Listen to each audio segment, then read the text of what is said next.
Welcome back to Killer Fun. This is Christy. I'm Jackie. And we're so glad that you're back with us today. Today, we're going to talk about the Netflix original Dead to Me. We're going to talk about the first 3 episodes. We talked about maybe doing just the first one, but we kind of wanted a little bit more. It's a short show. It just goes by. Well, and it just, it auto plays because it's a Netflix original, and dang it if they don't go fast. They go so fast. But we needed to watch all 3 of the first ones because then you get into the nitty gritty. Yeah, you really there's a lot of character development, and it happens in the first episode, but there's more. So, but before we get into that, I have a friend who contacted us on Facebook. His name's Lucas, and Lucas is about to launch his own podcast, which I think is going to be really good. He asked me for some advice, and I listened to an early episode and made some suggestions, but it's going to be called We Don't Talk About That. It's going to come out in September.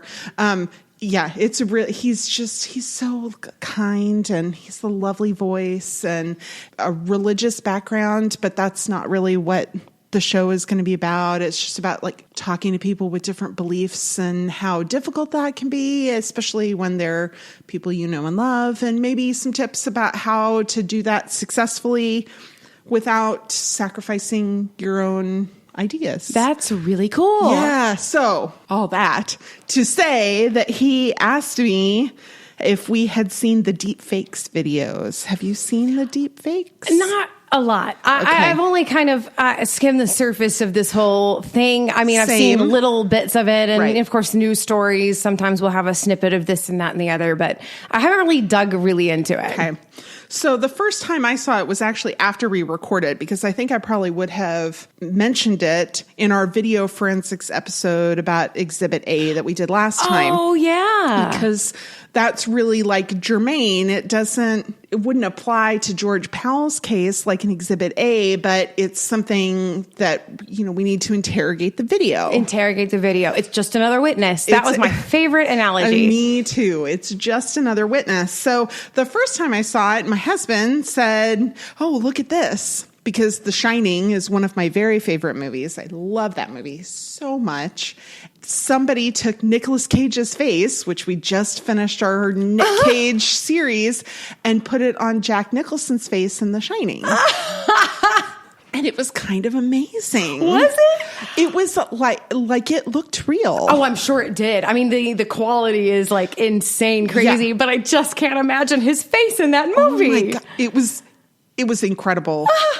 We'll watch it before you leave today, and I'll see if I can find that particular video to share on our social media, which you can find us on Twitter at Killer Fun Pod. You can find us on Facebook, Killer Fun Podcast, the intersection of crime and entertainment. Or you can send me an email, killerfunpodcast@gmail.com. Anyway, so I thought, how cool, super fun, neato. Look at what they can do. That's cool. And then I saw a CNN story talking about how they're worried about the 2020 election because it's really difficult to tell on some of these that it's not real. Yeah. That this is a problem. Has gotten really, really good at this, that it analyzes all this video of people's faces and matches it up. And it's crazy. I mean, if it wasn't crazy before this kind of thing, we had an auditory deep fake in these videos where they would take snippets of a speech or something and they could actually splice it together to make it sound like they said something they absolutely did not, because they take out something in the middle. And, and in case you don't know, every once in a while we do that with our podcast because we'll say something ridiculous in the middle of something and come back to it, or, we'll get into gibberish and, not actually say something. And, you could just cut that right out and nobody knows. So many I pull as many of those out as I can where it still sounds natural. Right. And you do that. Yeah. You do that. So, I mean, we already had issues with audio, in the past, not that we were great at discriminating against those kinds of things. A lot of us fell into habits of thinking, oh, that was the quote. That wasn't the quote. Right. But we knew about it at least. But this is worse because we feel so oh, yes, I see it with my own eyes. Mm-hmm. Scary. And on the one hand, you want to believe your own eyes. You want to saying we need to pay attention and believe what we see and what we know to be true and not believe what other people are trying to tell us is true when we know it's different. But now it's more difficult to tell. It's more difficult to tell. So they are working on ways to try to identify those as fake videos with another AI.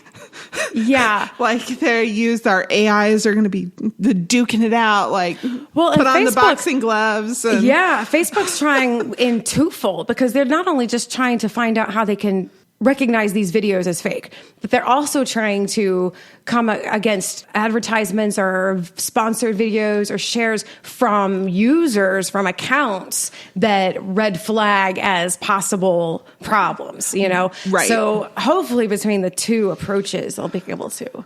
But gee whiz. But it's not just Facebook. That's the problem. It's not just That's Facebook. that's the scary part, is that there's so many. So I will post an article. I'm not going to talk about it here because we have Dead to Me to get into. Yes. But I will post an article that talks about how to help identify deepfakes so that you can be a little more informed. But I guess the lesson is be skeptical. More than one source. Yeah. If you don't see 3 different angles on that person, maybe it's a deepfake. You know what I mean? Yeah. Yeah. Honestly, this is how the news networks have to do it, is they've got to confirm it with 3 different things. They've got to have it, a transcript. They've got to have, that's journalism. So listen to journalism, real journalism. Yeah. But I'll stop there because that we could go on an entire episode all about that, just bloviating with no resources. But I have lots of resources and lots of things to talk about with Dead to Me, so let's do that. Let's do that instead. So this is a Netflix original. It stars Christina Applegate as Jen Harding. Her earliest work that she became really famous for, even though she worked prior to that, was Kelly in Married with Children, which this is a very different character. Yeah. She was in Anchorman. She was the title character in Samantha Who, which I had forgotten about. And I'm like, oh, I should go back and watch that because I remember really liking that show. It was only on for a couple years. All kinds of stuff. Linda Cardellini is Judy Hale. She was in Freaks and Geeks. Did you ever see that show? No, not really. It was on Netflix. It's on Netflix now. I watched it when it was on television in the first place. It's great. Was it good? It's really good. I need to go watch it. It's really good. And I think there's only a season of it. So it was one of those like, there was another one, Undeclared, I think. It didn't have Linda Cardellini in it. But another one of those. But it was one kind season. it was almost kind of contemporaneous with Freaks and Geeks. And I thought they were both great shows, and both of them got canceled pretty quick. That's what happens to all my shows, fun. too. Yeah. Linda, I get her mixed up with the other actress that looks like her a lot. Who's the chick who played Juno? Oh. What's her name? Ellen Page. Yeah. I get her mixed up with Ellen Page a lot. And if you look at the two of them, I mean, they look like twins to me. And I don't know if anybody else feels that same way, but I really do. I don't get them mixed up. I could see how they look related. Yeah. But she was also in ER for like 6 years. I loved her in ER. She was the voice of Wendy on Gravity Falls, which is a fantastic cartoon. It's so weird and funny, and my whole family enjoys it. And most recently, she was in Avengers Endgame, which I didn't know because I'm so glad so many people like that movie, and I have zero interest in seeing it. Me too. Yeah. Me too. But Green Book. Oh. That was great. Oh, yeah. That was great. She did great in that one. Yeah. James Marston plays Steve Wood, Judy's ex-fiance. I was like, why does he look so familiar to me? I mean, I know he's been in a bunch of stuff, but what have I seen? So I start looking through his credits. I'm like, well, I'm sure I saw X-Men back when it was out. Okay. I saw Zoolander, I think on like home video. I think we rented it. I didn't go see it in the movie theater. I never really watched 30 Rock. But I liked the Anchorman series, and he was in Anchorman 2 with Christina Applegate. And then I realized he was Teddy in Westworld, which I watched like the first season or 2 of. Is that good? Should I be watching this? My husband doesn't like it. I liked it. It was one of those that I'd watch it and you'd be kind of confused, but still interested.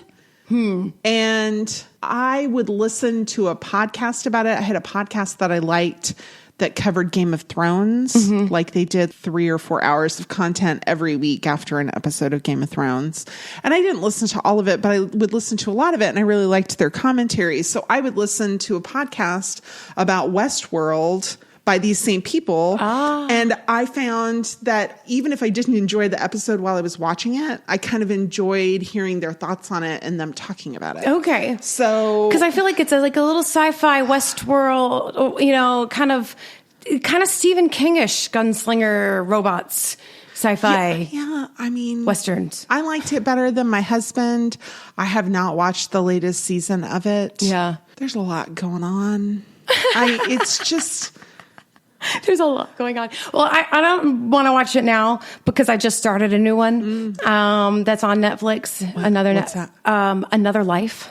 Ooh, it's very, very, very sci-fi. Yeah, very sci-fi, but it's really good. Not so much crimey, I think. Yeah. Although there is definitely crime. Because crime is fun, apparently. So I watch it and I like it, but I watch it alone because it's not the kind of thing my husband would like. But I wondered about Westworld because it seems like it'd be right up my alley. It's problematic in some ways, but in a lot of ways, it's really interesting. Okay. Good. So, all right. If that wholehearted endorsement. Right. All right, let's but James, I gotta point out that James was in The Notebook. For all you out there who have like Notebook crush, he was in The Notebook. So, and 27 Dresses. So, and can I just say one more thing about another movie? Because Christina Applegate. You can say whatever you want. But Christina Applegate, okay, do you know my favorite movie that she ever did? What's that? Don't Tell Mom. The Babysitter's Dead. Gosh, I haven't seen that in decades. Absolutely wonderful movie. I absolutely loved her in it. And I showed my kids this movie and I thought they're going to hate this movie, but they loved it. And I was like, it holds up. Yay. Still funny to this day. Okay. Yeah. Well, that's good. Okay. So just had to shout out a little bit. Awesome. Yeah. All right. So we're going to recap it. Start out with episode 1, go to the end of episode 3. I'll denote the different episodes. Yeah, we're going to spoil the first 3 episodes for you, but we're not going to spoil the last 7. Is there 10? I think there's 10. Netflix usually does 10 or 8, but I think there's 10 in this one. I don't remember. We won't spoil all of it. There's plenty of stuff to discover. We know that Christina Applegate has suffered a loss because she's standing at her front door and her neighbor is bringing her food that looks terrible. In a dish that she has to return. Pet peeve, We'll get to that. She goes to grief counseling at this picturesque spot on the California coast. I'm like, man, that's a great place to do grief counseling with the sound of the ocean and like good stuff. And then the blonde, Christina Applegate, meets a redhead, Linda Cardellini, and they kind of bond over terrible coffee. And they learn that it's their first time for both of them. And we learned that the blonde is Jen and the redhead is Judy. Group starts, the Friends of Heaven. It's led by Pastor Wayne. I don't know why I think that's funny. I don't know why his name being Wayne is funny, but it's kind of funny. It's one of those you can't describe why something's funny, but it just is. And I know that they cast that actor in that role because he doesn't look like a Wayne. Yeah, at all. I'm not that I'm trying to like stereotype what Wayne should look like. But for some reason, he just doesn't look like a Wayne. Yep. So Judy shares that she lost her fiance 8 weeks prior. They talk about forgiveness. Jen is having a really hard time with forgiveness because her husband was killed about 3 months prior in a hit and run car accident. She mentions that she doesn't sleep. And so Judy says, hey, here's my number. Call me and we can not sleep together, which I thought was endearing. Sweet. Yeah. It was really Judys just very lovable, I think. Yeah, she's very delightful. Yeah. And Jen's a little harder. A little rough. Understandably. Yeah, I like Jen, though. I do. like Jen. I don't dislike her. I don't dislike her. But I can see how she'd be hard for some people to like. Mm-hmm. Yeah. The anger, though. The anger. So much anger. And I don't think it started when her husband died, but we'll get to that. Jen has 2 kids, Henry, who's probably 10 or so, Charlie, who's 15. Henry is worried about leaving his mom alone. He wants to go to work with her, and she says, I'll be fine. And he says, I'm not worried about you being fine. I'm worried about you being lonely. Mm-hmm. It's very sweet. It was a very sweet moment. So Jen is sad. She cries. She exercises, and she picks up the phone at 12:06 a.m. and calls Judy, and they talk about their lost loved ones and kind of get to know each other. And it's really cathartic to be able to talk, because I get the impression that maybe neither one of them have done a lot of talking about what they've lost. Right. Very isolated. Mm-hmm. We have a little montage. Jen is a real estate agent who looks at the bumpers of cars that have damage. And Judy works in a retirement home with older people and goes to parks and makes faces at babies. So these are, it's like their job and their hobby. Yeah. Judy ends up going over to Jen's house rather than talking on the phone all the time. We get the impression becomes a regular occurrence after the fact. They watch The Facts of Life. Jen wants to be a Joe, but Judy tells her she's a Blair. I'm going to post an article so everybody can play a quiz and see who they are. Oh, yes. I'm a Joe, according to the quiz that I found. Are you? Which surprised me. I have to say I'm a bit surprised as well. Maybe just because I'm not fussy. Maybe. And I don't really care what other people think that much. Maybe so. Because Blair was always very self-assured. But I loved it. Judy looked at Jen and was like, you're not a Blair. I'm sitting on your outside porch watching TV. Oh, yeah. Like on your outside living room and your outside television. Next to your pool. Yeah, next to your pool. And it was just a little too precious for that. So. Yeah. Jen has an anger issue. She's very angry. And Judy suggests meditation, helpfully. And they go and quote unquote meditate by driving around in Jen's car to very, very loud, hard music. I concur. Yeah. It's a fabulous way to meditate. We'll talk about that in a little bit. Jen decides to surprise Judy one night by going over to her house instead of having Judy come to her. And she knows where she lives because Judy sent Jen pictures of her former fiance in their lovely home. Out front, in front of the front door. Yeah. And so real estate agent Jen can figure out exactly where that street is and has the street number right in the picture. Yeah. So she figures it out, no problem. She goes over there, rings the doorbell, and who answers the door? But the man who's supposed to be dead, Steve. The ex-fiance. The ex-fiance. By lost, she meant broke up. And Jen's very, very mad, confronts Judy at group. And Judy explains that they broke up because Judy had a bunch of miscarriages and was really sad about kind it. of miscarriages. It was really traumatic. Yeah, there's a moment after this that is very important to me for no other reason. Not anything related to the show, actually. Yeah, so cut that out. All right, keep going. Okay. We'll get there. Okay. So they've argued. Both women look at their phones at 12:06 and kind of miss talking to one another. So the next day, Jen goes to the retirement home where Judy works. She apologizes, acknowledges Judys loss, which I thought was really sweet. This is the moment I'm talking about. Because basically, we find out through this very subtle way that Judy doesn't feel like her losses qualify as losses. Right. And Jen says, no, I think it's something. I mean, it is something. I mean, not if a Republican's around, but it is so something. Funny. And it was just this moment where I really appreciated something about the writing of the show that I typically would not enjoy, but I got it this time. So okay. I kind of like plot explanation man. Like I like the characters when they kind of talk about what's going on. I guess because I enjoy talking, which is why I talk on a podcast and, and so I kind of like it. I like to hear people bounce ideas back and forth. But my husband, the filmmaker, hates that. The expository is unnecessary. The whole point is it's supposed to be far more subtle. You're supposed to see it happen. You're supposed to be able to be in the context enough. So he doesn't want his villains to monologue. Right. He doesn't want his heroes to talk about their plan. Right? Okay. Like just go and do. When she says this, all of a sudden I realize why Judy thinks her losses don't qualify. Because she lives in California.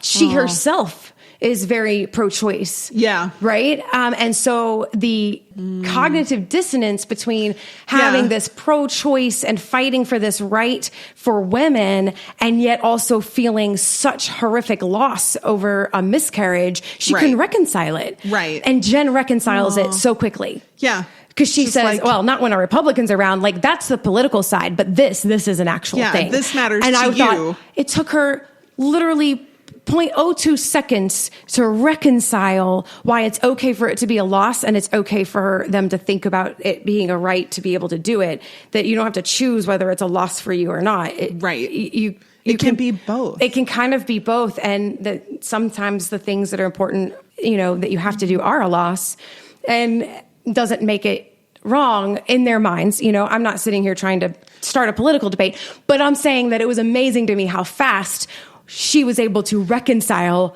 that whole part of Judy. And Judy, Linda, acted that amazingly because the expression on her face was literally that relief. Yeah, like and somebody gets it. Somebody gets it and it's okay. I'm allowed to grieve it and allowed to also have an opinion that somebody else doesn't have to. Because most people would use that against them and say, well, see, if you think it's a loss, then that means, and they would go down a rabbit trail, which I can understand that line of thinking. I'm not saying I don't understand it. But I don't necessarily agree with it. Yeah. But I can understand why the question would be asked. How can you see it this way here and see it that way there? I get that. Well, it's just like babies who are born and end up in the NICU and they maybe shouldn't have survived. But I don't think that it's wrong to spend $500,000 to save that baby. Exactly. We get it from the life side. We don't necessarily give a lot of compassion to the other side of it. But I just thought amazing writing, amazing acting for them to be able to make a quip and deliver such relief and for them to act it. And I thought, well done. Yeah. I thought it was really well acted. That moment. Well written, well acted, really good. Well explained. Yeah. Like, just everything. I mean, it was like 4 sentences of dialogue and we've sat here talking about it for 5 minutes. Yeah. And I just wanted to pause and applaud it. Just applaud moment because well good. Done, guys. Yeah. You did good. Okay. So after this moment. Yeah.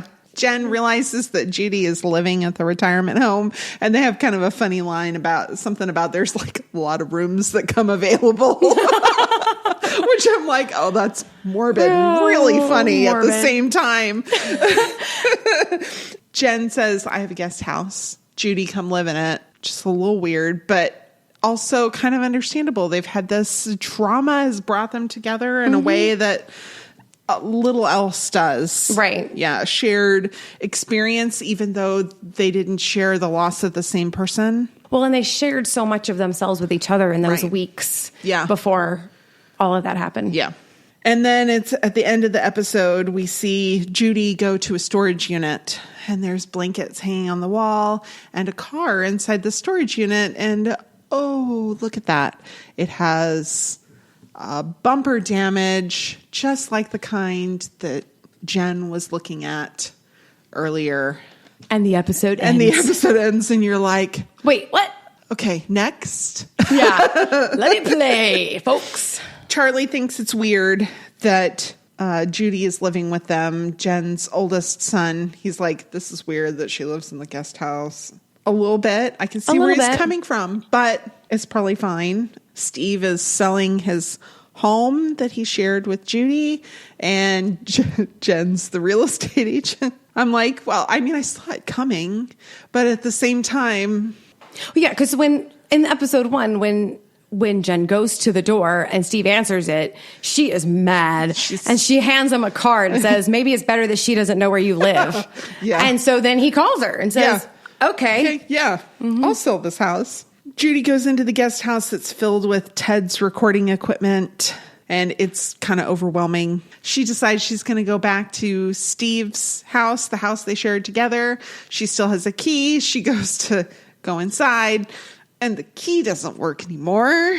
She's really frustrated. And while she's doing that, Steve ends up at Jen's office and tells her that Judy is crazy and that he's concerned. She tell her to stop going into my house.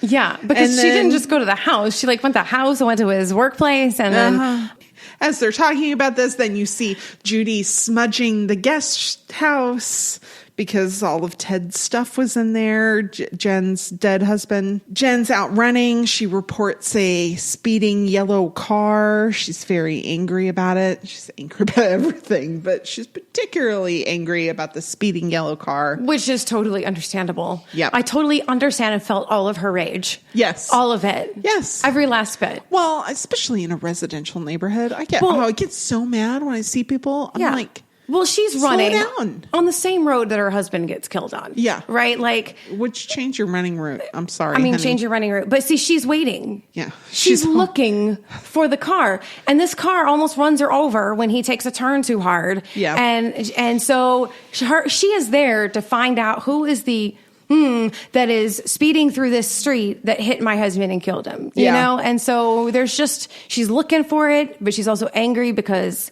that's what happened to her husband. And that's just... The cops show up at Jen's house to inform Judy that Steve's taken out a restraining order. And later, Jen and her business partner, Christopher, go to look at Steve's house and talk about the listing.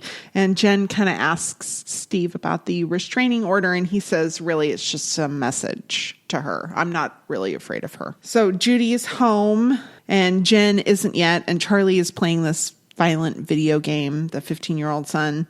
And Judy kind of strikes up this uneasy conversation, and she's just so charming. She has a way of really building a rapport with him that Jen then sees when she comes home, that they're all eating pizza together, and it's kind of sweet. Yeah, it is sweet. And Jen decides it's time to clean out the guest house. Yeah. And when Jen was at the house, Steve's house, there was a moment there where they go in and they see the baby room. Yeah. And it was really hard on Steve.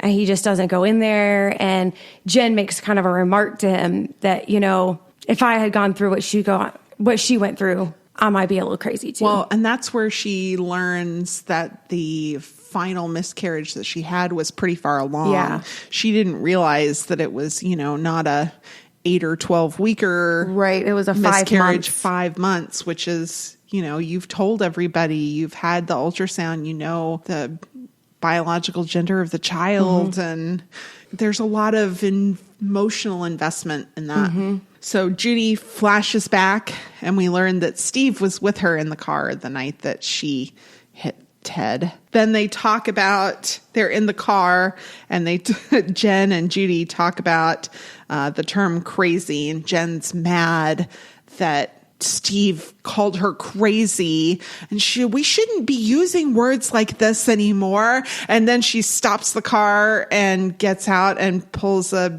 golf club out of her trunk and beats the tar out of the yellow car that had been speeding.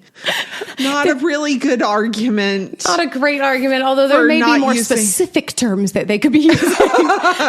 We'll talk about that in a little bit. So that's where episode 2 ends. Episode 3, Henry, Jen's youngest son, believes that a bird is his dad, that it's coming to wake him up. It's very sweet. It is very sweet. Jen tells the grief group that it's almost Ted's 50th birthday. She wants to move on, but she feels like this is kind of weighing on her and she really can't. And they're having an open house later at Steve's home. And another real estate agent comes in, and Jen and her business partner, Christopher, are both terrified. Neither one of them want to talk to this woman. I wouldn't. Just first look. Nope. And Lorna is this other real estate agent. Turns out it's Ted's mother, which that's like a whole bunch of stuff right there, I think. Yeah. Like that they're both real estate agents, and I don't know. So Lorna informs Jen that she's planning a party for Ted's birthday, and even though in group Jen said she did not want to do anything to celebrate Ted's birthday, she says, no, we're having a memorial at my house, which I think also says a lot about the relationship, not only that Jen and Lorna have, but that Jen and Ted had. I think there's a lot of nuance there that's kind of goes unspoken. Oh, yes. Agreed. I really like how that was played. I'm looking for the name of that actress. Oh, Lorna? Yes. Oh, no. Can't remember her name. Oh, there she is. Valerie Mahaffey. Mahaffey? How do you say that? Mahaffey? She's played in all of the network dramas. Yeah. Like every one of them. Yeah. ER. She was in a ton of stuff. I mean, The Client is the one I kind of think of the most. Oh, yeah. That's the one that kind of comes to mind the most. She kind of looks like Susan Sarandon. Right. Was in that movie. Right. But yeah, that was a big one. Yeah. Yeah. She's a really well-known actress. Yes, and can be very intimidating. Very. And I don't know what it is about her that she does that well. She's a really good actress. She's just really good. Yeah. Jen ends up enlisting Judy's help in planning this memorial, which is kind of right up Judy's alley. This is what she does at the retirement home, is she plans events and parties and things. As she said, it's in my wheelhouse. Yes. Jen mentions later to Charlie that she wants him to turn off this violent video game. She doesn't understand it at all. And Charlie reveals that he used to play it with his dad, and that's kind of why he's been playing it so much lately. Now it's party time. Judy's done a wonderful job using birds and balloons to plan this memorial. And, it's just a few people, all characters we've seen. Lorna, Christopher, Jen's business partner, Judy, Jen and her children. Not a very small group. Judy is told by Henry that she needs to send up a balloon even though she didn't know Ted. And Judy flashes back to Ted's funeral, and we learn that she had attended Ted's funeral and wrote on a piece of paper, "I'm so sorry, it's all my fault." Lorna proves herself to be kind of awful and maybe a little insightful when she confronts Judy. The police arrive to question Jen in the middle of this memorial about the beaten up car, and Judy confesses and takes the fall for her. And she's confessing, I did it, meaning she hit Ted with her car, but is actually confessing to the police that she beat the car up. It's like a little way of trying to make it up, I guess. There's a lot of layers there. Yeah, she does a great job of acting this out, but she has this, I don't know if it's freedom, like she's using it kind of vicariously to confess the real crime. Yeah. Jen and Lorna, Ted's mother, argue about Judy, and then they argue about Ted. Jen blames every marital problem that she and Ted had on Lorna, and that's not really the whole story. And Lorna leaves. Christopher prays. They release the balloons. It's touching and a little weird, but touching. Yeah. Steve is the one who ends up bailing Judy out and quote unquote takes care of it. So you get the impression that he knows a guy. Well, because he's a lawyer. Yeah. So yeah, I think he probably knows a guy. Yeah. He knows the guy. He took care of it. Jen is sitting in the yard after the children have gone to bed, and a balloon sinks, and she pops it to read what's inside. And of course, you'd think it's going to be Judy's. It's Charlie's, saying that he wishes he could still play Wrath of Hades, which is the violent video game, with his dad. So Jen was like, well, I can do that with him. So she goes in and uses Ted's laptop to start playing this game, and she chats with her son. I don't know what I'm doing. I'm not going to be any good at this, but I'll play with you. And he's thrilled. Yeah, he's super thrilled. And then she gets a private message from somebody named Bambi88, and she misses Ted, and it becomes rapidly very clear that Bambi 88 and Ted were in a physical, in real life relationship. So my heart really broke for Jen at that moment. I know. I was like, oh boy, anger about to get worse. Yeah, this isn't going to help her anger issues. Not going to help her anger issues at all. All right, we're going to take a quick break, and then we'll talk about what's real, what's not, some psychology behind this, and, some real life stuff. Woohoo! All right. I'm Josh. And I'm Skinner. And we host PredictoCast. On this podcast, we watch the first 10 minutes of movies we know nothing about and then try to predict what happens next. It's like very low-stakes gambling. We've covered movies with talking dogs, fake legs, sexual medical dummies, and Santa Claus. New episodes are released every week, and you can find us wherever you get podcasts or at predictocast.com. We predict you're going to love this show. We're back. Thanks so much for sticking with us through that quick break. So now we talk about some things that are real. So the friends of heaven, not real. Oh. Not, but you can get a t-shirt.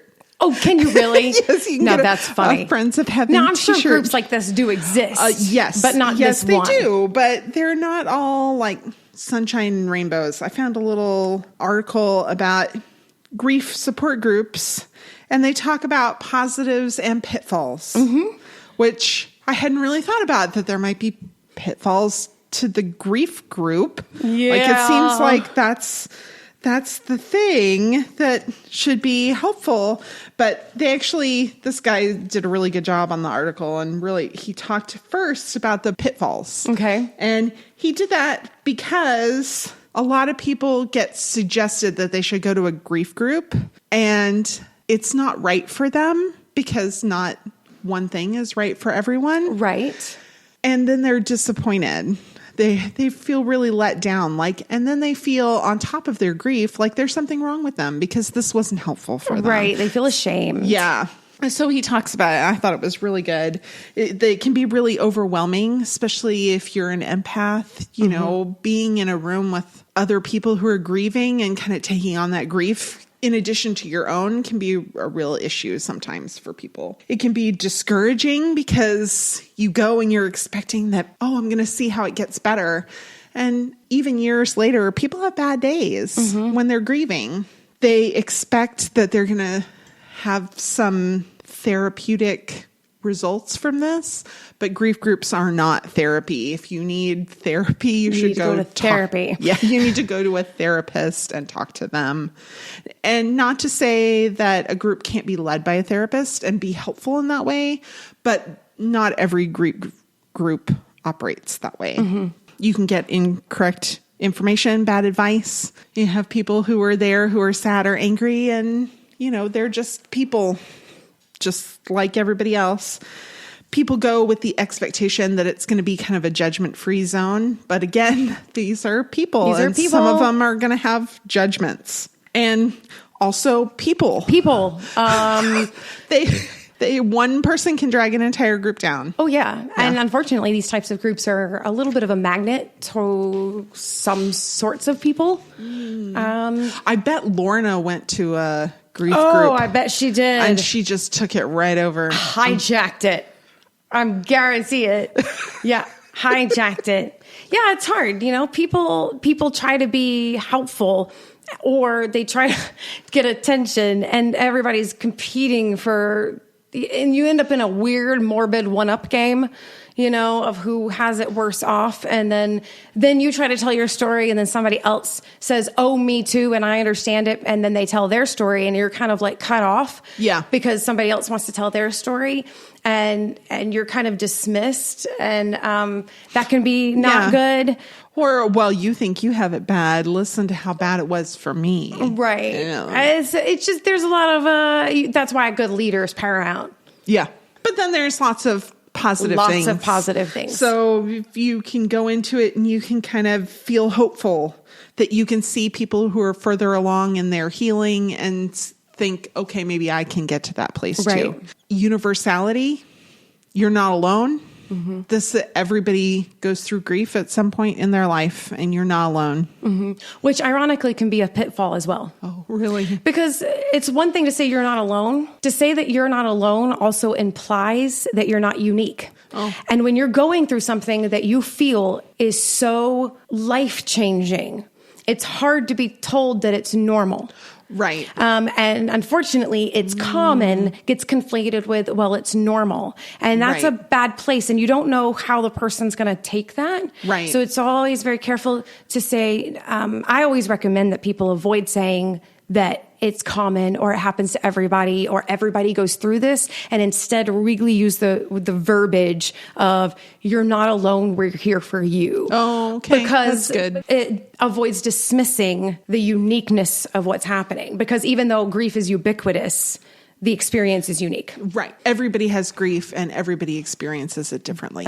Okay. Altruism. Yeah. Yeah. Once you're kind of beyond the immediate emergency grief stage, you can help other people. Yeah. You know, I'm sorry that you're going through this. I understand what you're feeling. Here's what worked for me. Yeah. Maybe it'll work for you. If not, I'm here to help you. Right. Yeah. And, you know, people, they like to belong. They do and like to belong. And this kind of gives you a opportunity to belong in a sad way, but also helpful in a lot of cases for a lot of people. Agreed. It's not helpful for everybody. It's not helpful for everybody. So I thought, how common is a hit and run?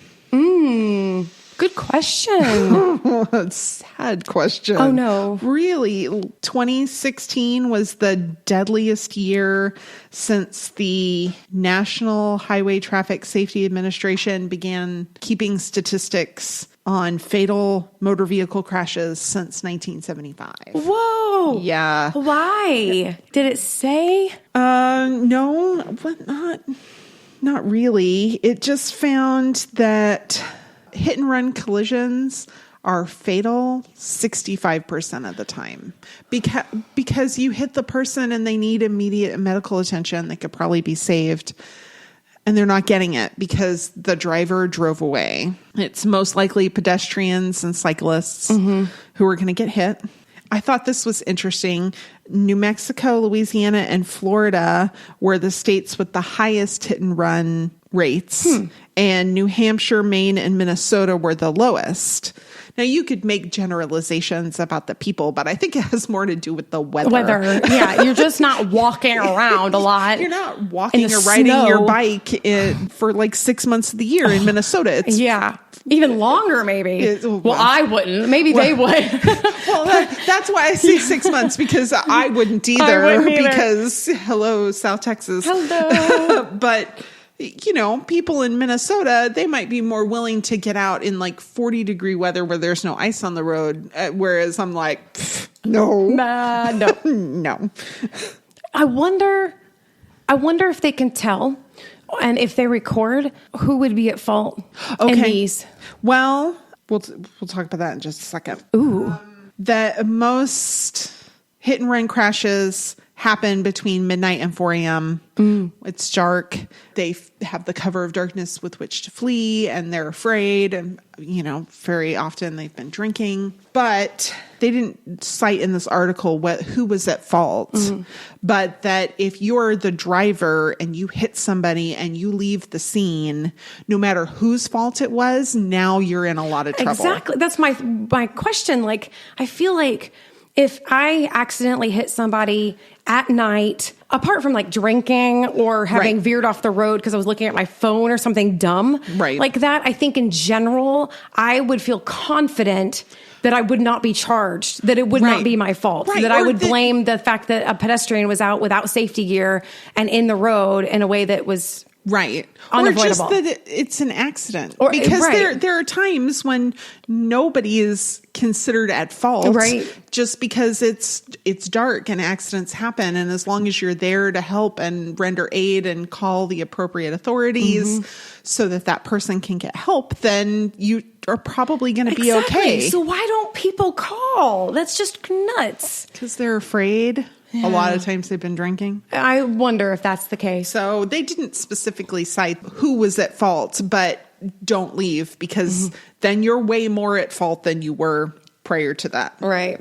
Grief insomnia is real and very common.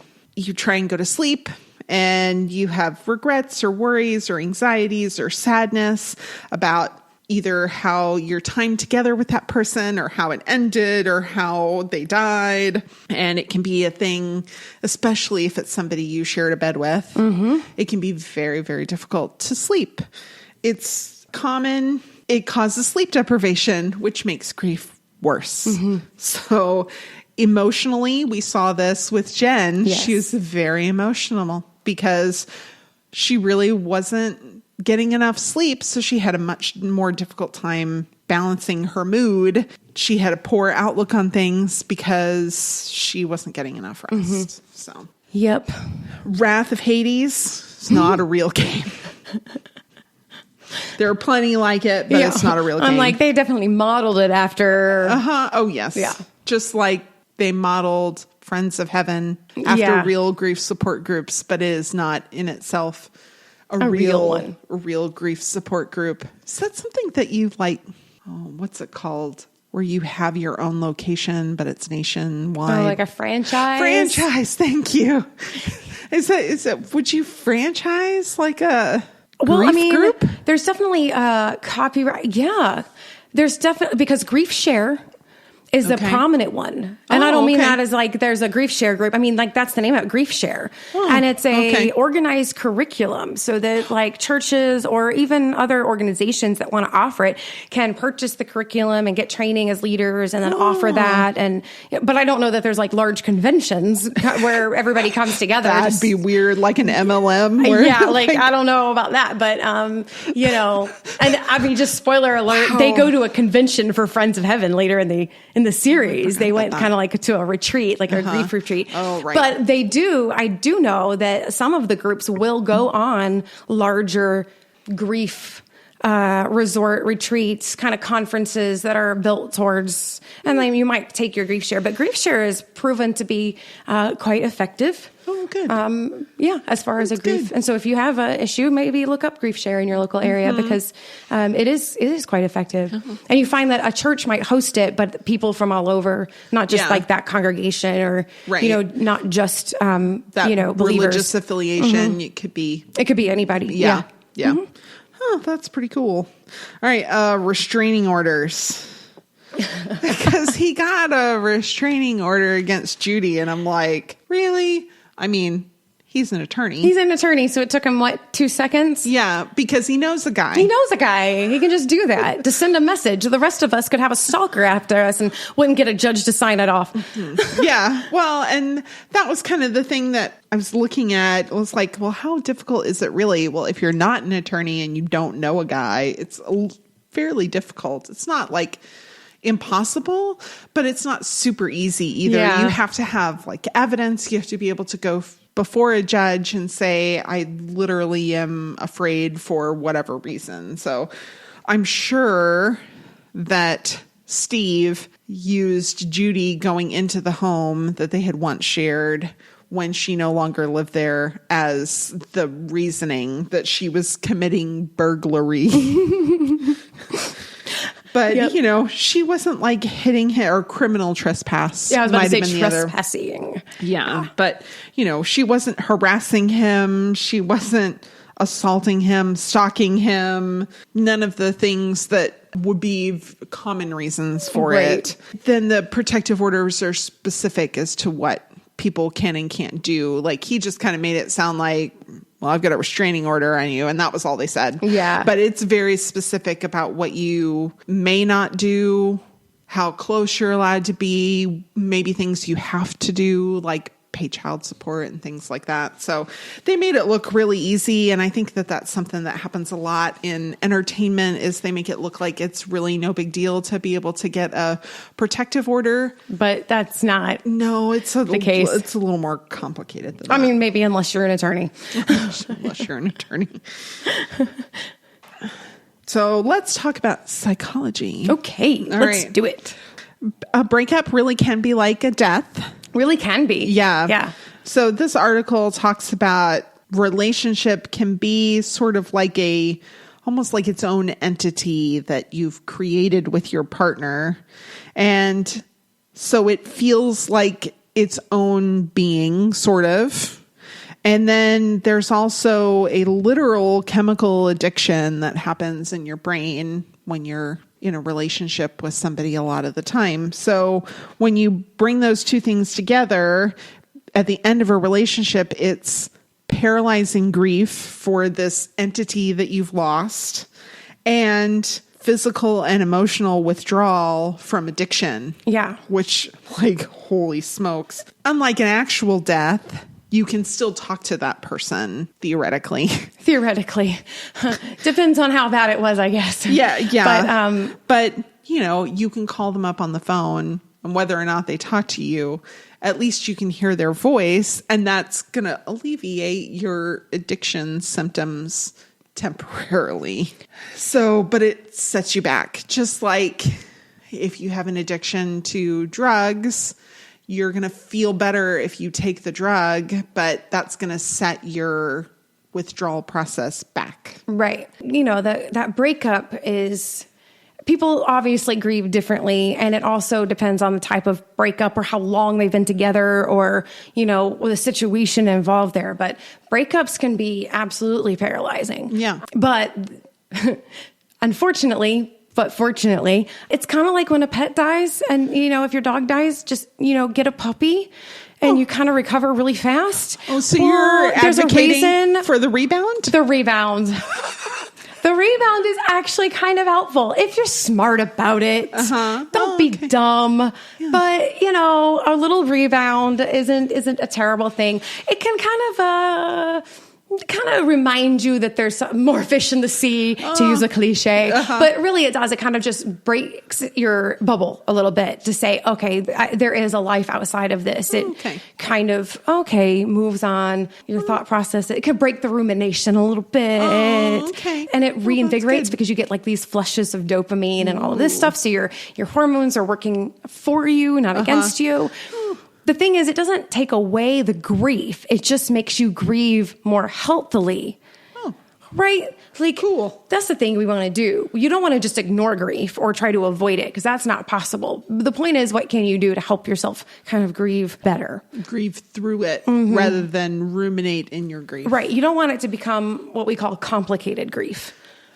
Complicated grief is grief that really needs intervention. It's a trajectory of grief of a few that end up in bad places with people who need therapy or maybe even medication. They become depressed. They become, emotionally challenged. They get stuck in the rumination of it or stuck in the anger and bitterness.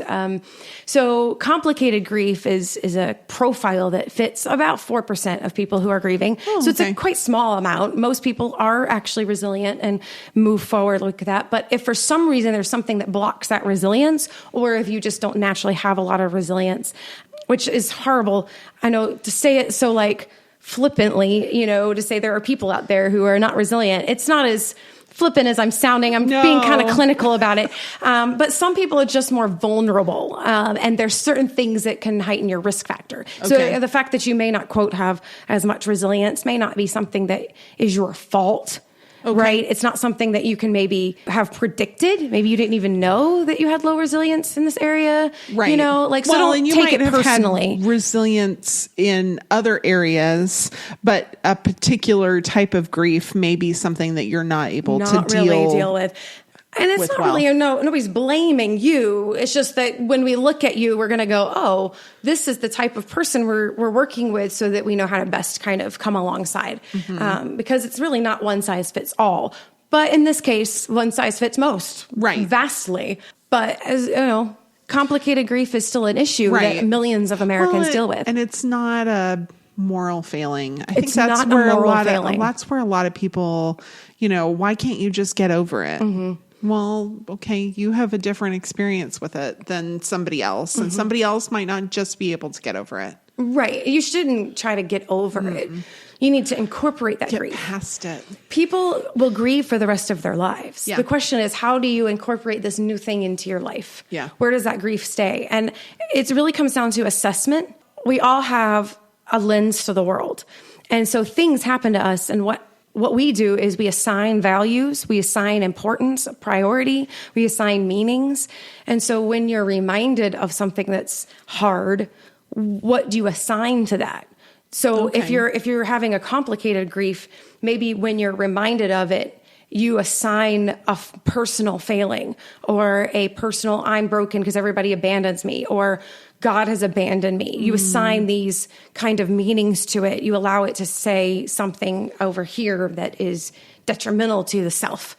But maybe you assess it differently. Maybe you say, oh, I'm reminded, well, maybe I should take a few minutes then and remember. Maybe it's a good time to take a moment of silence. Or, hey, this came out of nowhere. Maybe I'm a little bit more emotional today than I realized. And so it's how you assign what happens to you. So when people say things like it's not what happens to you, it's how you handle it. Right. We don't mean that get over it. It's not your fault. What we're saying is it's not what happens to you. It's how you're going to take that captive and use it in your life. Yeah. We're not saying that it's your fault or that you shouldn't have these things happen or that your emotions aren't valid. What we're saying is what you do after the fact is how you can navigate the whole situation better and more healthily and more beneficial to you.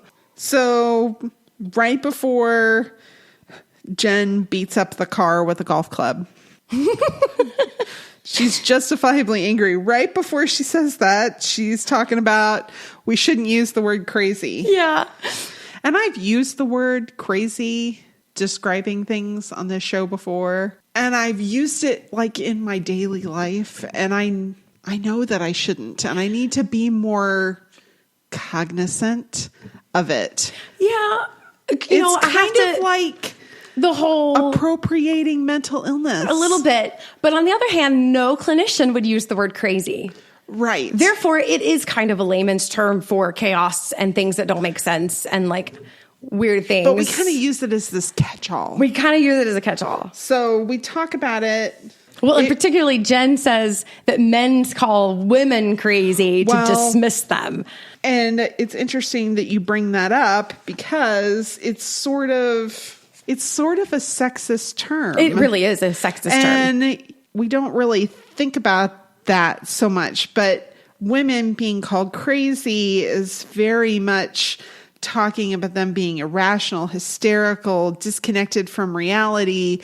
These are the things that we associate with the word crazy, and they're almost exclusively attributed to women. Well, that's the etymology of the terms, you know, because hysterical was hysteria, which comes from hystero, which like you have a hysterectomy, your uterus is removed. It's specifically referring to female anatomy. Right. Yeah. Because they knew that women would, quote, like the Golden Girls get crazy once a month, because the hormones rushed and we have all of these things that women have to deal with. And so you have like a kind of some more than others, but you have a kind of a roller coaster. Right. And back in the day, they just didn't understand that at all. And that doesn't take into account the emotional labor that women put in. Typically, women are responsible for that's rarely acknowledged. And you add additional stressors, hormone related sometimes, maybe not, but sometimes. Maybe it's just pain related. Yeah. And now we're attributing crazy to women. Well, and syphilis. Because one of the characteristics of syphilis is that you do actually have breaks from reality, dementia, you have all of these kind of things. And so with syphilis being so rampant among women, during a time where, people didn't know to wash their hands and didn't know a lot of stuff. What they saw were a lot of women going quote unquote crazy. And it makes it more difficult for people who are actually mentally ill to seek treatment because there's a stigma. And then we use crazy as kind of a catch-all term. We just do. We mentioned, we talk about it as we mean silly or strange or extremely or intensely or mental illness or rational behavior. It's kind of this catch-all term, and really it's lazy, and that's probably my thing where I need to try and be more exact, because if what I mean is mental illness, I should probably say mental illness. And what if what I mean is that it's extreme? I should find a word that means extreme, that doesn't mean crazy.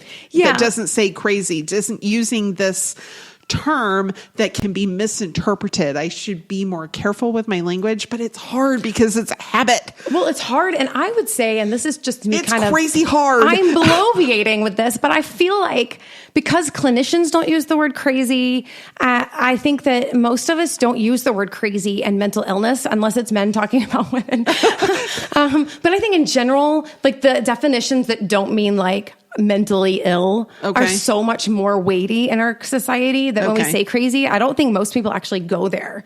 Oh, okay, That's good. just me. Oh, I don't know. Can I feel better about it? You can feel better about that. Good. I feel like crazy. I think we all know that doesn't actually mean. Yeah. Because things are like literally copyrighted as titles. Kids' crazy Christmas party. Yeah. Okay. Yeah. The crazy time, right? Like there's, crazy ex-girlfriends. Crazy ex-girlfriend. So we use it so ubiquitously that I don't think as much of appropriation as it might have used to be. Okay. I think. Okay. Maybe I'm just justifying why we should be able to use that word. Maybe I need to be more cognizant of my language, but also be a little more forgiving if I make a mistake. Yeah. Okay. But maybe just refrain from using it when actually talking about somebody who's mentally ill. Yeah. That's fair.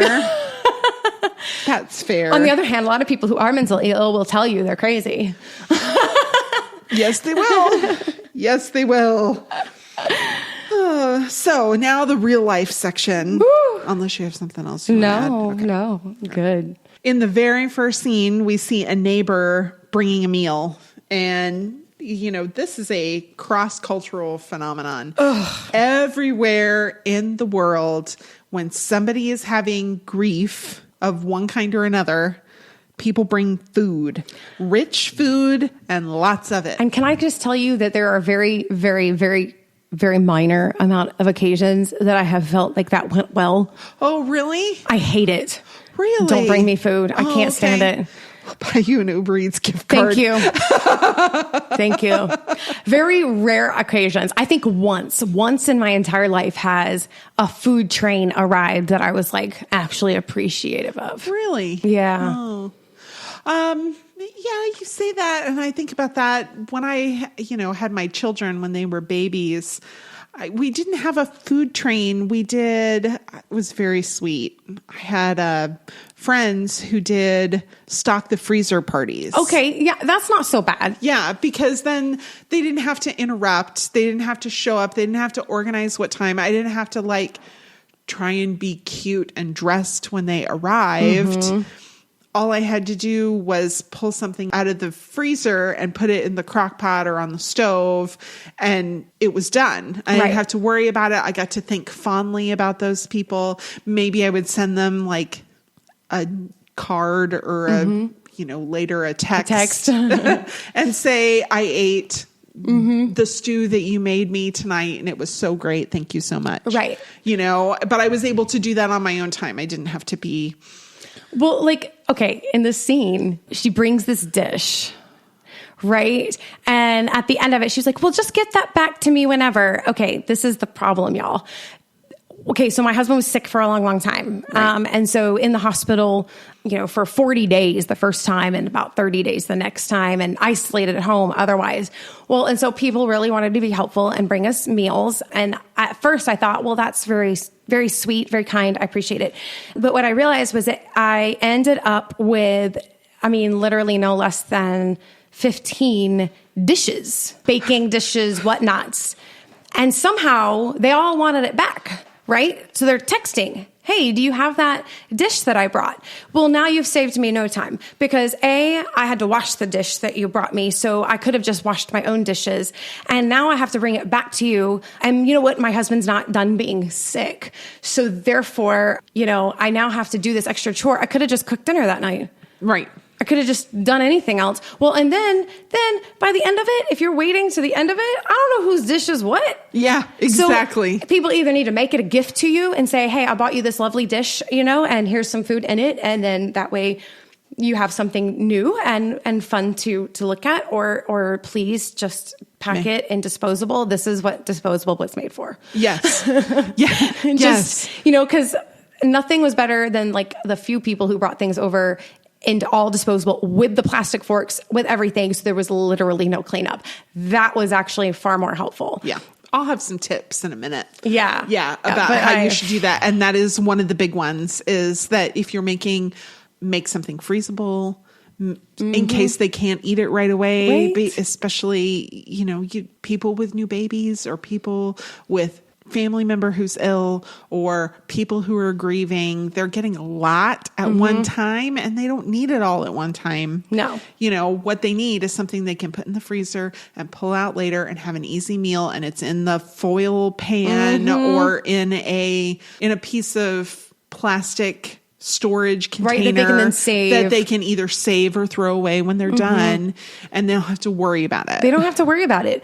I have seen some cute ones where they've had dishes and at the bottom is a sweet message, so that when you get to the bottom, there's actually like this next encouraging moment, and it's a gift. And that's cute. I like that idea, because there's a few things that I have from that time that was just kind of gifted a little bit, and I remember those things fondly. So I can imagine that that's a good way to do it. But overall, one time it turned out really well, though, is when my stepmother died, because her family and friends, and see, this was them. They just walked in, they rang the doorbell, and then they walked in, they just took care of business. There was just always just a fresh buffet of things. Yeah. Now that's how you do it, people. Yeah. Okay. Like, we had paper plates and everything. They brought in the paper plates and stuff. I literally think we just got rid of them. Really? I think they just great. ran out. Like, wow. We didn't have to do dishes for tons of people forever.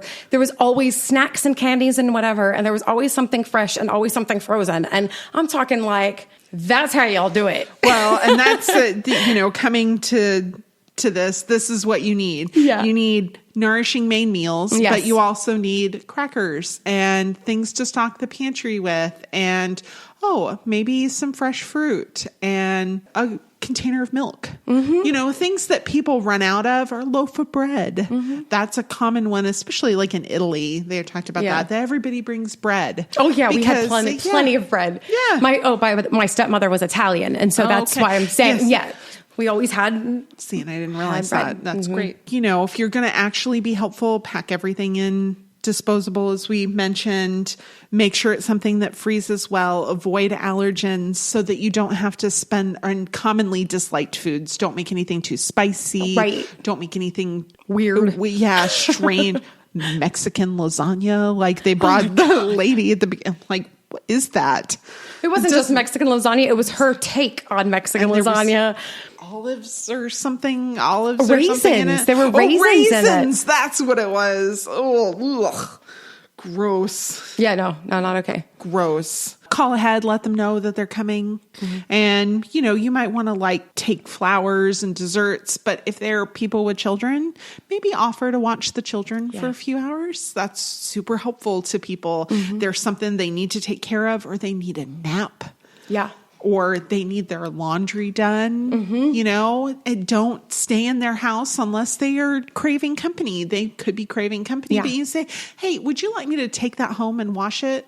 You wash it, dry it, fold it, and deliver folded clothes. Come do the laundry. Yeah. Yes, come do the laundry for certain.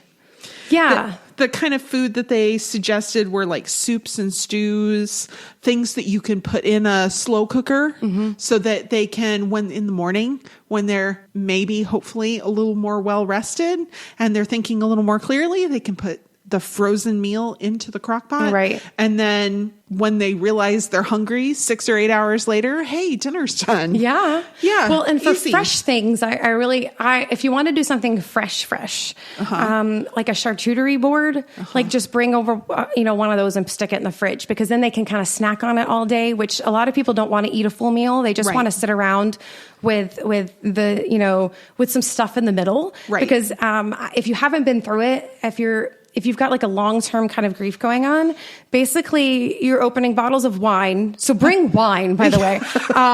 If they're drinkers. Yeah, if they're drinkers, bring wine. And that's when you sit around with that and you just kind of munch a little bit all day. You're not really looking to sit down for a meal and have all of that. So a charcuterie board full of like good, yummy, but also kind of nutritious proteins and things like that. Yeah, they're protein and high fat, so they kind of stick with you. But a little bit of carbs because you need a little bit of quick energy. And those things hold well too. They don't spoil quickly. They don't. So those are really good things. But the other thing, can I just say send money? Can I just say send money? Because in today's society, I mean, I can just Uber Eats anything I want. I can just order my groceries. I can, and sometimes you just need a reason to go to the store to get out. And so sometimes it's really about the fact that you're buying more than you maybe would typically, and you just need the financial support. That's fair too. And that was something else they suggested is you can offer to take them a meal, but also maybe invite them to your home. Maybe they need to get out. Maybe they need, and don't fear the rejection. If somebody says, I'm not ready for that, say, that's fine. But don't just leave it there. Ask again. By all means. Later, because they're not going to come back to you and say, you asked me a while back if I'd like to come over. I'd like to do that now. They're not going to do that. They're not going to do that. But if you offer repeatedly, eventually they're going to take you up on that. Eventually they're going to feel, they've asked me 3 times.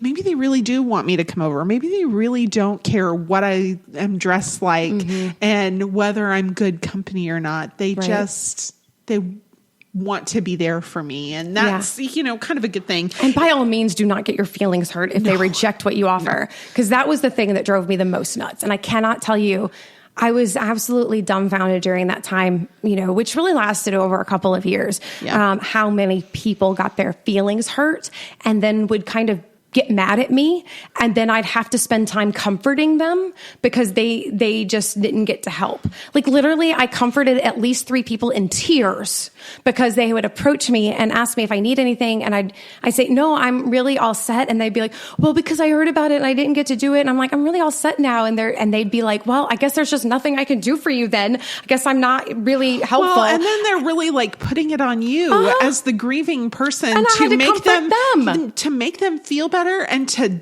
decide how they can best help you. They know what their talents are. Like, no offense, but like that right there, that was the end of our closer friendships. I stopped. That's sad. That was it. I comforted them in that moment, but mental note, that's a boundary. This person is now an acquaintance. Because if you attack me during my time of need to make you feel better about the fact that you can't help me right now, oh my gosh, I got no patience for that. Well, and that's the thing too, is that you can't be upset when people don't need help or don't know how to ask for help. It's hard. It's one thing to repeatedly say, what can I do to help you? And then make suggestions about that. Things that you're good at. And then be okay if they say, nope, I don't need it right now. Right. Yeah. And be okay. It's not about you. That's the kind of the point of it. But it's not about you. I have found that people who have that gifting for service and for doing, like for helping, they carry it emotionally. And so when they're rejected, you're rejecting their gifting. It's as if you're saying you're not good enough. And I understand how that might feel to them, like a rejection, but you got to get that under control. You got to be an adult. You got to get that under control. You're not 14 and okay. Anyway, so the women talk about like meditation. Yes. Judy suggests it to Jen. So what are some of the best kinds of meditation? Well, there's loving kindness meditation where you just kind of open yourself up to receiving that and then sending love and kindness messages out into the universe or to specific people. And it can help with people who have anger, frustration, or resentment or interpersonal conflict. And I thought that would be the one Jen should probably consider because she needs help with all of those things. You can have body scan or progressive relaxation where it encourages you to pay attention to your body and find sources of tension and release them. mindful meditation encourages you to be in the moment. Mm-hmm. So, because it can be very easy to, especially when you're grieving, to get caught up in the past and how you should have done things differently. And maybe just what in the moment I'm in. Center yourself there. Breath awareness, where you're just conscious of your breathing. Different types of yoga, which are actually physically active. And it blends movement and breathing. Then, of course, there's Zen, which everybody is that's really what you think of, where you're sitting in a comfortable position and you focus on your breathing. And then what people don't talk about is you mindfully observe your thoughts without judgment. That's the part that a lot of people don't get, I think, which I think can really be helpful. And then, transcendental meditation, it's just what people think of, that, you're rising above your current state of being.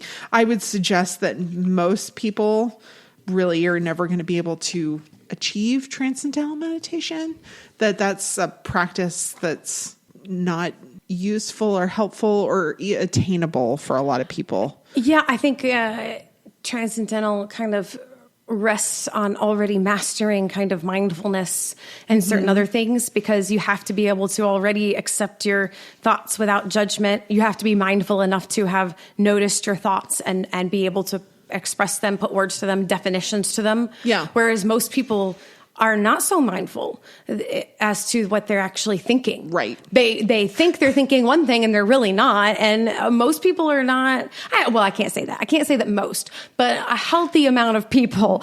It's not something that we, especially here in the West, typically practice. No. So we haven't built up those mental muscles to be able to achieve that. A lot of people state. mask.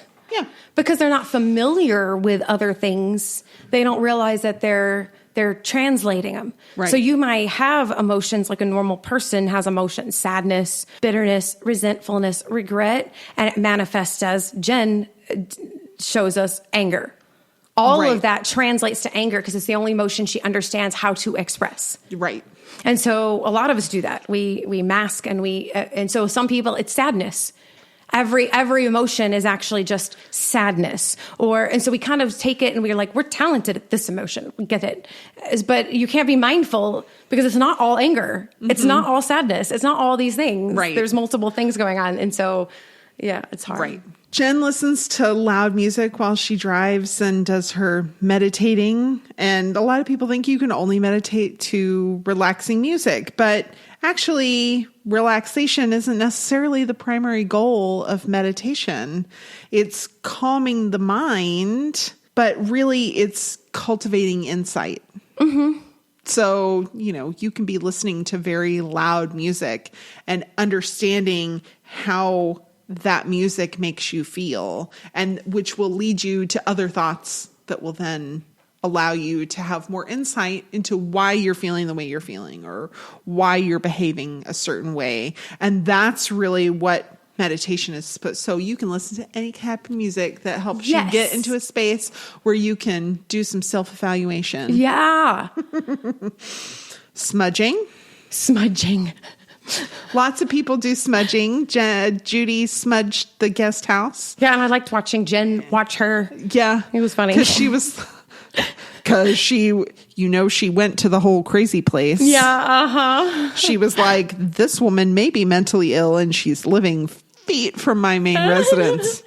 Does it really remove negative energy and spirits? Probably not. I mean, your belief in something goes a long way to how you feel about it and to whether it works for you. But really, any odor that you find pleasant or is associated with positive memories can help lift your spirits and make you feel better in a place. So smudge if you want to.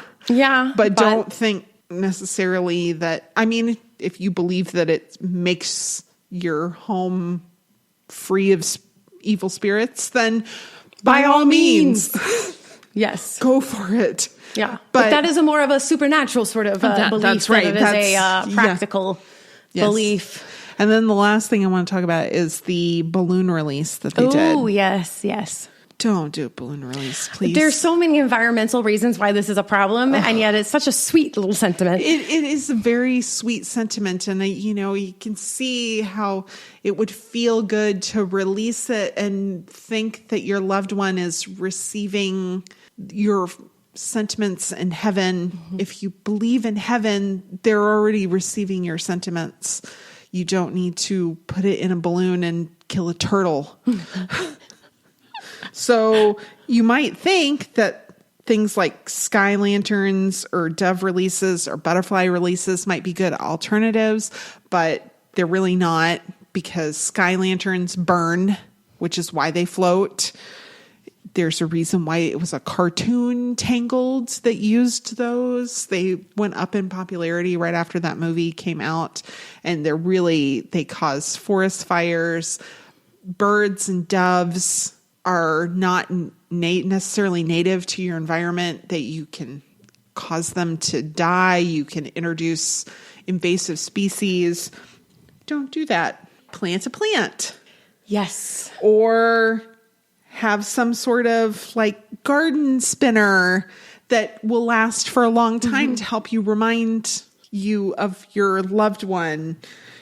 They even suggested a dancing inflatable, like those, my kids call them the floppy guy. Yeah. Which they were like, they last a long time. I'm like, that's kind of weird. But then you could do things like pinwheels, where they're made of paper. You can write a message on them, make them, especially if you have children, you can make them. And then, the message is delivered to them through the breeze. Right. You could float flowers as long as they're native flowers to where you live. Right. You can, put them in a stream, and that kind of gives you the same kind of feeling as a floating balloon without the environmental impact. You could do fundraising for an organization that they were interested in or touched by, or a cause that they felt strongly about. You could whisper your messages to them and blow bubbles. Yeah, bubbles are a good one. That, or have a gathering of people where you remember them. All of those, I would suggest, are maybe better than having a balloon send off. Right. Which I understand. I understand how cathartic that might feel. Yeah. Is very bad for the environment. It's one thing to accidentally lose a balloon. Yeah. It happens once in a while, but to intentionally let them go, it's irresponsible. Right. So, yeah, agreed. There's a lot other ways that you could do that. Yeah. Man, there was a lot to talk about. And there's a lot of things that we didn't talk about. Oh, yeah. There's so much. It's such a good show. It is such a good show. And, and it's crimey, but the whole other side of it, Right. You're dealing with... literally hit and run. She's a murderer. Somebody beats up a car. But there's so much behind that. I think it's interesting to kind of look at that as to why she behaved the way she did. And, why did she hit and run? Why did she hide it? What is she trying to do to make up for this? Why did Jen beat up the car, and why did Judy take the fall for it? There's these crimey elements, but there's so much more into it. It's just so interesting. It is so interesting. And Judy, her character is so enthralling. She's and just engaging. So dear. And you just can't help but feel bad for her. You just can't help it. And, especially as the season rolls on, it's just as crazy. There I go with it. It's just as chaotic and intricate. And I feel like she does a good job of portraying this good person who has this bad thing, and the guilt and the... Yeah.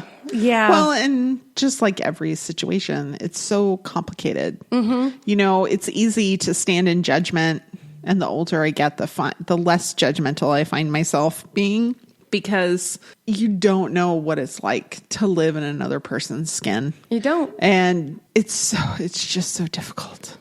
It's exhausting.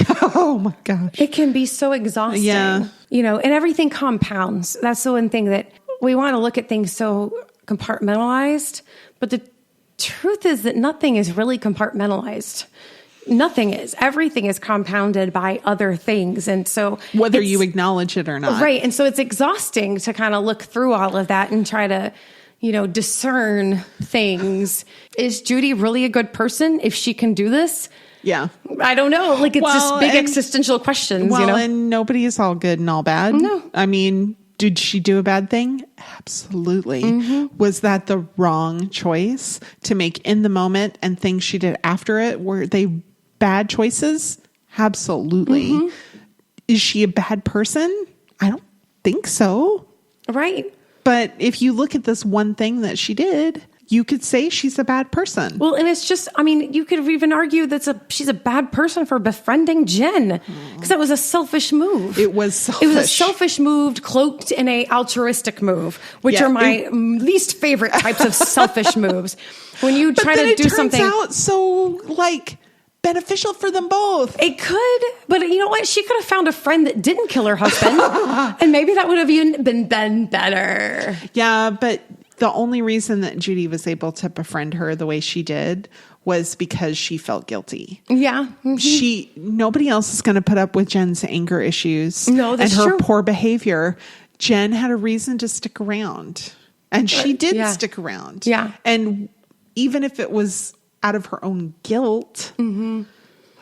It's so difficult. People are complicated. People Dang are it. complicated. Like what we say at the beginning, pitfalls, people. Yes, pitfalls, people. Pitfalls, people. They're a pitfall of grief support group mm-hmm. and in life in general. Yeah, truly. Right. So next time we're going to watch Murder Mystery, another Netflix original. We're going to have to pick something other than a Netflix original. I know, I'm really hooked on the Netflix future, originals right now. They've been so good. They have been really good. Although I'm mad at them because they keep canceling shows that I like. But I digress. Yeah. But Murder Mystery is a movie. Yes, it's a movie. And I don't normally like Adam Sandler, but I really enjoyed him in this movie. And I really do like Jennifer Aniston. Yeah, if you don't normally like the Happy Gilmore side of Adam Sandler, it's okay. This is more of the 50 First Dates side of Adam Sandler, which is so good. So this is more of his other kind of comedy, which has a little bit of that more practical silliness, right? Yes, and this is it's obviously a murder mystery. Yeah. So right there in the title. Yeah. It's fun. Yeah. It's entertaining though. Yeah. So join us in a couple weeks when we come to talk about that and give you our thoughts and some insight. Yes. We'll see you then. Yeah.